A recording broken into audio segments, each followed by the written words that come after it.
when you talk about this U.S. newcoms after the breakup of the Soviet Union, end of the Cold War, and the whole picture became this what we call the unipolarity. And now we come to this very sensitive stage. From my research and from research of many others, this multipolarity is already there. But multipolar world order is not yet there, it's to be born. So it's a particularly risky process in one way or another. And I myself think, with this unipolarity led by the United States, it's almost like the saying goes, absolute power corrupts absolutely, in its broad sense. As you mentioned, the 7 wars in the Middle East planned by the United States. Yet interesting, if you look at the picture today, the 3 major powers, China, Russia, United States. Russia is involved in the Ukrainian war. That is very controversial. Yet there is one thing I think wins support of many countries and peoples. That is the open statement by the Russian side that we want to overthrow this unipolarity, unipolar world order. So I describe Russia as a revolutionary. China's position is more sophisticated. I describe China as a reformer. But we think this order not that pleasant, but as Deng Xiaoping said, we can make best use of it for whatever good and try to resist whatever is not good. So with US-sponsored, promoted globalization, it's both economic, political, and social, everything. But Chinese only embrace economic globalization, not political. And now, for the United States, during the Biden era and before, it's part of the support of this unipolarity. Yet with Donald Trump, it's changing. It's almost, I would say, if Russia is revolutionary, China is reformer, United States under Donald Trump is abandoned.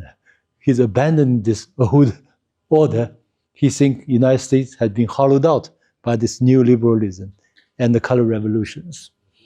Yet from the latest trends, as you may have followed after this Iran bombing, and then this failed conversation with Vladimir Putin, he was talking about 50 days, and then he was talking about resumption of arms supply to Ukraine.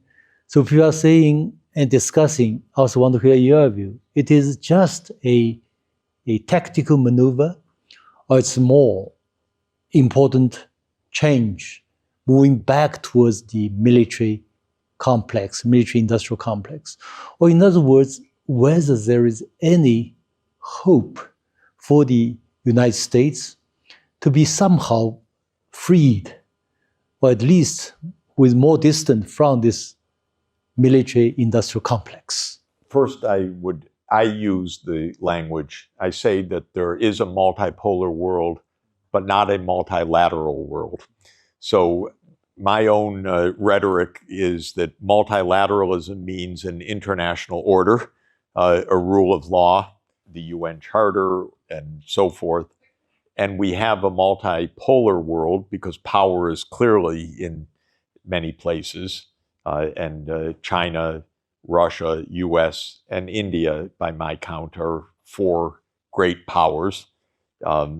Europe is kind of in between. But in any event, we don't have a sense of how the world should work. And unfortunately, the UN is very weak being able to be the platform that it should be, because the UN was created, after all, exactly to provide a multilateral order. And I view the call for a UN 2.0, in other words, strengthening the UN system, as vital. One of the points that I would like in that is a major UN campus in China. So, because China does not have a UN presence other than its UN country team, but I work in Rome a lot where there are 3 UN agencies. I work in Vienna where there are several UN agencies, Geneva where there are several UN agencies, and there should be a major UN campus in Beijing or Shanghai, and it should be, in my view, the World Environment Solutions Campus, because China will lead the world in solving the environmental crises because of renewable energy, electric vehicles, digital economy, and so forth. So I would like to see a big UN presence in China, and think that that would really help to make a multilateral order. Right now, the UN headquarters is in New York City, of course, on the East River, but the US doesn't have interest. And most of the world has an interest in the UN system. But the US, under Trump especially, but more generally, views the UN as a handicap to imperial prerogatives. So Trump is not an isolationist, of course. What he wants is that the US has the power to boss anyone around. He thinks that the US does. So he says, I'm going to put on tariffs, and thinks that other countries are going to completely surrender. China, on the other hand, said, okay, you put on tariffs, we'll stop the export of rare earths. That almost brought the US economy to a stop. So I don't think the US has big cards in this battle, or whatever metaphor one wants. And by the way, one metaphor that I think is useful, and it's a cliche, but I think it's true, is that Russia plays chess, China plays Go, and the United States plays poker. And what's interesting about poker is 2 things to my view. One, it's a very short game. So you play one hand after another. Okay, we lost that one, we start another war. We do this, we do that. It's not a consecutive, complex strategy. The other thing is it's filled with bluffs. In chess, you don't bluff. I don't think you bluff in Go. But in poker, you bluff. You say, oh, good hand, when you have nothing. And so this is a different mentality, actually, of how to play and what is being played. And China's very intricate for the long term, very smart. And Russia's rather strategic also. President Putin is not an impulsive person. He's very calm, very rational. And when you listen to the Russian commentators about the war, it is like listening to a chess analysis, actually. So they are taking their time, and they're making a move on, to H4, and this piece is now under threat. In America, you need to settle this by the next week.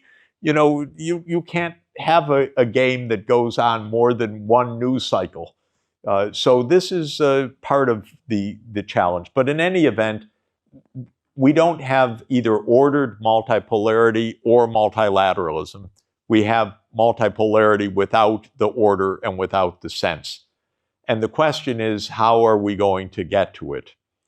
And I think that if we survive this period without disaster for the next 20 years, things will settle down to have the ideology and the global politics reflect the underlying global distribution of economy, power, and finance.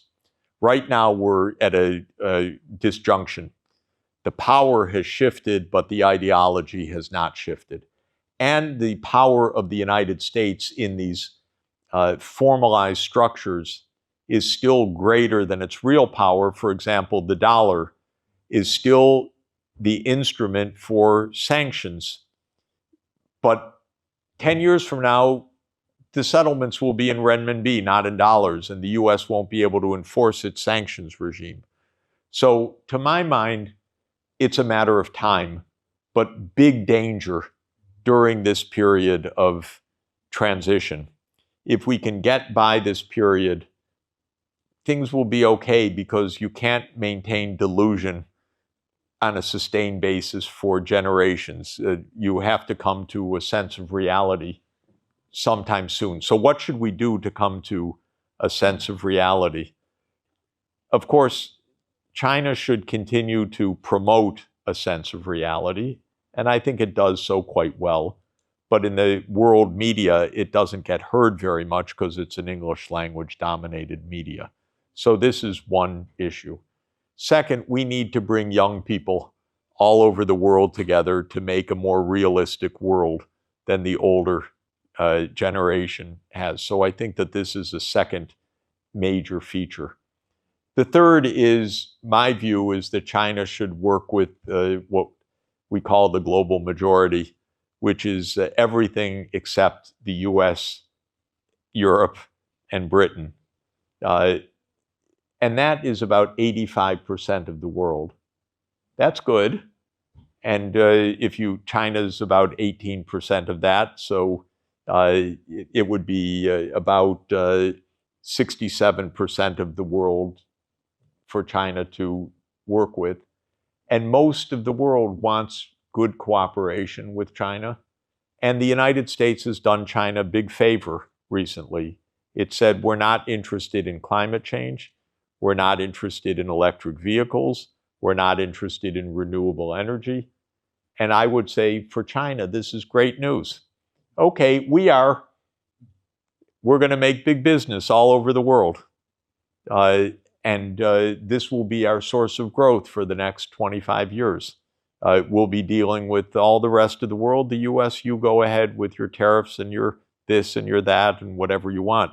As long as we could avoid disaster, I think that that would work out okay. And then I believe the United States in 10 or 15 years would come and say, oh my God, we fall far behind.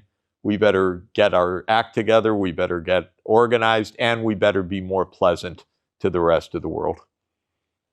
Great. And your metaphor of playing poker reminds me of a very popular cartoon, which I saw when the tariff war broke out not long ago. Donald Trump holding a lot of cards and said to Chinese leader, you see, I got so many cards. And the Chinese leader said, it's all made in China.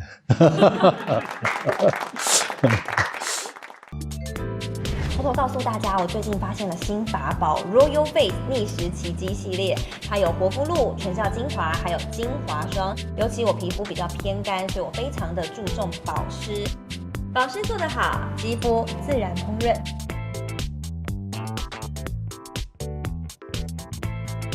提亮肤色更年轻，抚平皱纹超有感，而且气色变好。用心保养，每天都更美一点。